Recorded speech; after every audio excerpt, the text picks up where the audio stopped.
Oke, assalamualaikum warahmatullahi wabarakatuh. Pada mata kuliah MKE hari ini kita akan membahas materi mengenai kompresor. Jadi pada pertemuan ke-10 kita hari ini, setelah minggu lalu kita membahas mengenai pompa, hari ini kita akan belajar mengenai kompresor. Oke, jadi apa itu kompresor? Jadi kompresor itu adalah alat mekanik yang berfungsi untuk meningkatkan tekanan fluida, yaitu gas atau udara. Jadi kalau pompa kemarin untuk meningkatkan tekanan fluida dalam bentuk cair, di mana cair di sini adalah air. Nah, kalau kompresor itu untuk meningkatkan tekanan fluida dalam bentuk gas atau udara. Kemudian penggunaan dari kompresor, jadi yang pertama adalah untuk rem, biasanya pada bis ataupun kereta api. Kemudian serta pembuka ataupun penutup pintunya. Kemudian udara tekan untuk pengecetan. Kemudian penggerak bergigi pada peralatan dokter gigi. Pompa udara pada akuarium. Kemudian pendingin pada AC. Kemudian yang paling sering kita gunakan biasanya adalah untuk mengisi tekanan angin pada ban kendaraan. Oke, jadi apa kelebihan kompresor dibanding dengan alat yang lain? Jadi kalau untuk kompresor ini yang pertama adalah kelebihannya konstruksi dan operasi mesin serta fasilitasnya sangat sederhana. Kemudian pemeliharaan dan pemeriksaan mesin dan peralatan dapat dilakukan dengan mudah. Kemudian energi dapat disimpan. Kemudian kerja dapat dilakukan dengan cepat. Harga mesin dan peralatan relatif murah dan juga kebocoran udara yang dapat terjadi tidak berbahaya dan tidak menimbulkan pencemaran. Nah, selain kelebihan, kompresor juga memiliki kekurangan. Jadi, apa saja kekurangan yang dimiliki oleh kompresor? Jadi yang pertama kekurangannya adalah lebih cepat panas. Kenapa? Karena yang piston bergerak tanpa pelumas. Kemudian fluida yang ditingkatkan adalah udara, jadi lebih cepat panas. Kemudian yang kedua adalah memiliki tingkat kebisingan yang tinggi, jadi lebih bising atau lebih bersuara jika dibandingkan dengan pompa.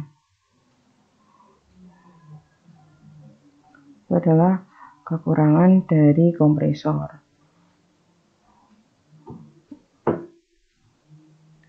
Selanjutnya jenis dari kompresor, jadi ada dua jenis kompresor positive displacement sama jenis kompresor dinamik. Jadi untuk positive displacement terdiri dari dua, yaitu reciprocating sama rotary. Untuk yang reciprocating terdiri dari single action dan juga double action. Kemudian kalau yang rotary terdiri dari 5 jenis, yaitu helical screw, liquid ring, scroll, sliding fan, sama lobe. Sedangkan untuk yang kompresor dinamik ada yang sentrifugal dan juga ada yang aksial. Nah, untuk kompresor reciprocating yang pertama adalah mempunyai plunyer yang bergerak bolak-balik. Kemudian mempunyai katup inlet sama outlet. Kemudian yang ketiga adalah kapasitas aliran tidak rata. Kemudian yang keempat adalah putaran harus rendah berhubung adanya daya inersia yang besar dari massa yang bergerak bolak-balik. Kemudian yang kelima adalah tekanan yang dihasilkan sangat besar. Kemudian yang keenam adalah memerlukan ruang yang relatif besar. Kemudian yang ketujuh adalah biaya perawatan yang relatif besar. Kemudian kompresor putar atau rotary. Jadi yang pertama adalah mempunyai rotor yang berputar. Kemudian tidak mempunyai katup, kapasitas aliran hampir rata, Kemudian timbul gaya inersia yang kecil sehingga putaran dapat tinggi. Kemudian penyekat agak sulit. Yang keenam adalah tekanan yang dihasilkan terbatas, berat mesin kecil, dan memerlukan ruang yang lebih kecil dibanding dengan kompresor bolak-balik.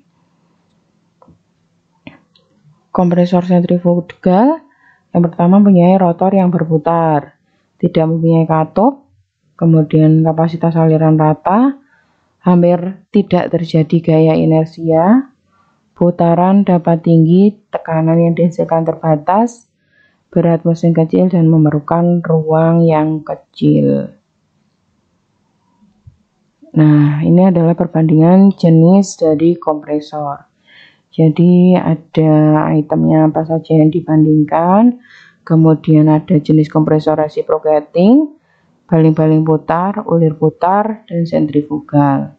Oke, untuk item yang pertama, jadi efisiensi pada beban penuh untuk reciprocating tinggi, kemudian untuk baling-baling putar medium sampai tinggi, ulir putar tinggi, dan sentrifugal tinggi. Kemudian efisiensi pada beban sebagian, yang reciprocating tinggi karena bertahap, yang baling-baling buruk di bawah 60% atau beban penuh, kemudian ulir putar buruk di bawah 60% beban penuh, dan sentrifugal buruk di bawah 60% beban penuh. Kemudian efisiensi tanpa beban.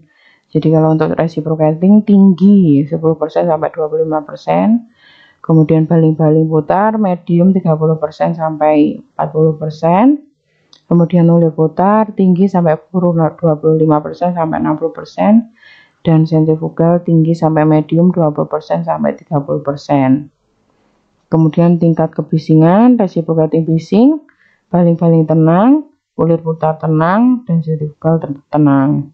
Ukurannya untuk reciprocating besar, baling-baling putar kompak, ulir putar kompak, sentrifugal kompak. Kemudian untuk penggantian minyak pelumas, reciprocating sedang, kemudian baling-baling putar rendah sampai medium, ulir putar rendah, sentrifugal rendah. Getaran untuk reciprocating tinggi, baling-baling putar hampir tidak ada, ulir putar hampir tidak ada, sentrifugal hampir tidak ada. Untuk perawatannya, reciprocating banyak bagian peralatan yang dipakai, kemudian baling-baling putar sedikit bagian peralatan yang dipakai, ulir putar sangat sedikit bagian peralatan yang dipakai, kemudian untuk sentrifugal sensitif terhadap debu dan udara yang kotor. Untuk kapasitas, reciprocating rendah sampai tinggi, baling-baling putar rendah sampai medium, ulir putar rendah sampai tinggi, kemudian sentrifugal medium sampai tinggi. Kemudian untuk tekanannya, reciprocating medium sangat tinggi, baling-baling putar rendah sampai medium, ulir putar medium sampai tinggi, dan sentrifugal adalah medium sampai tinggi. Ini adalah untuk kompresor torak. Jadi ada suction line-nya sama discharge line, kemudian karena berbentuk torak, dalamnya ada torak yang bergerak naik turun yang dihubungkan dengan crankshaft. Kemudian untuk kompresor dinamik, ini contohnya untuk memompa dinamik kompresor untuk meningkatkan tekanan pada refrigeran. Jadi ini adalah proses intake.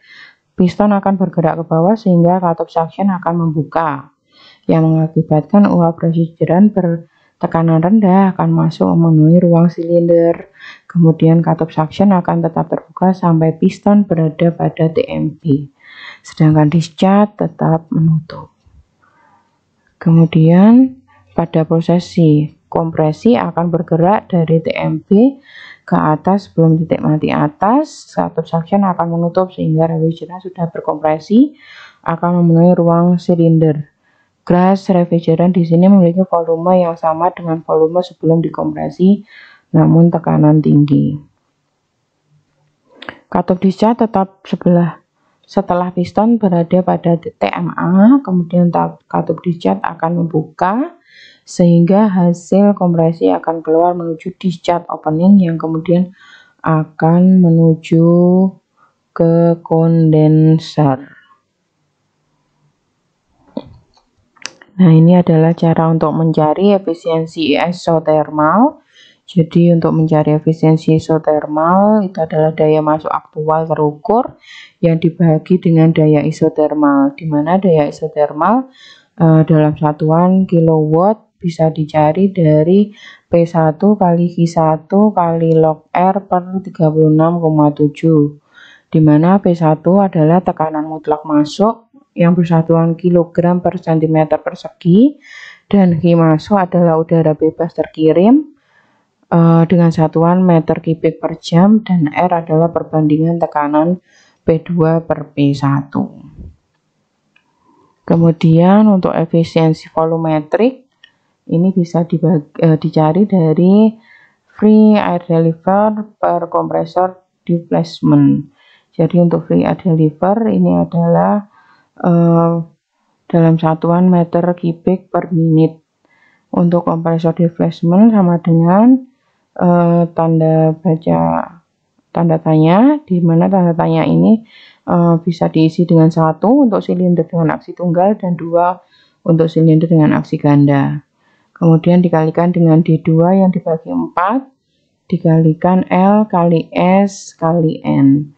D di sini adalah diameter silinder dalam meter, L adalah jumlah langkah silinder dalam meter, dan S adalah kecepatan kompresor dalam rotation per menit, dan N adalah jumlah silinder.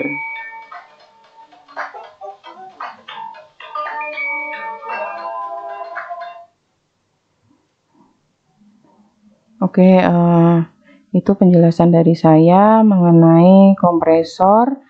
Untuk selanjutnya akan saya jelaskan pada pertemuan selanjutnya.